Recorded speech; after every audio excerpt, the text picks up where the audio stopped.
So we've just finished basting on our neck strap, so it's being held in place nicely. So we're going to go ahead and turn it over so that, again, we have kind of the wrong sides here up on your ironing board. And then you're going to take your seam gauge again with the same 3/8 of an inch gauge, and you're going to use this to fold over that top edge, and it's going to be right exactly where you have sewn that basting stitch. So just use that as a guide and go ahead and iron that down. Give that a good press. Get that to stay down. Okay. So once we've pressed that first crease down, we're going to do just like we did on the sides. We're going to turn it and so that we can finish off this. We don't want this jagged edge showing, so we're going to fold this back in onto itself, and this might seem funny and it'll all work out, I promise. So you're going to go ahead and use your seam gauge, 3/8 of an inch, and you're going to press this the second fold. So now all those raw edges are nicely tucked in. All the way along, okay? So now what we're going to do is we're going to take it to our sewing machine and sew right along this edge, just like we did this underarm seam. We're going to sew right along this edge here. And then we will flip this up and sew that into place so that it will be up instead of in the down position. So now we're ready to sew our neck seam in place with the neck straps.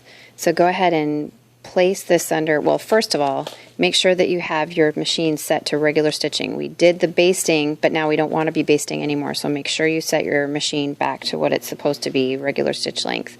Now you're going to go ahead and place your presser foot and your needle where you think you want it. We're not so much concerned about the edge of the presser foot meeting up. We are most concerned with this edge getting caught all the way along and not sewing on just this side of it. We want to be just along this edge, making sure we're catching all of our layers and back stitching at the end, okay? So we're going to go ahead and put our presser foot or our needle down. Just get started, back stitch.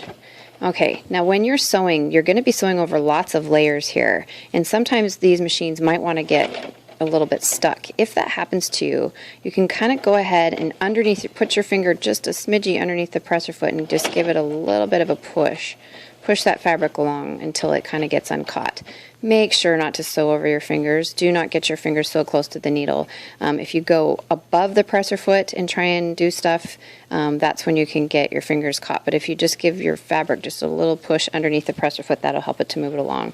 You may not get it stuck, but if you do, that's the way to do it. So now you're just going to run the seam, again, watching to make sure that you're right along this line, the fold line, and not over it. And sew at your speed that is comfortable to you. Don't worry about all these little threads. We'll get them later. Those are from the basting stitch. Go all the way off. And when you get to the edge, back stitch at the edge. Okay? And then make sure you clip all of your threads, but see how I've got this really nice stitch. I have stayed all the way along the edge and now it's secure. So I've cut all my threads and everything is nice and clean. I'm going to take it to my iron and go ahead and press that seam that I just did. I want you guys to get in the habit of pressing everything. You sew, then you press. You sew, then you press.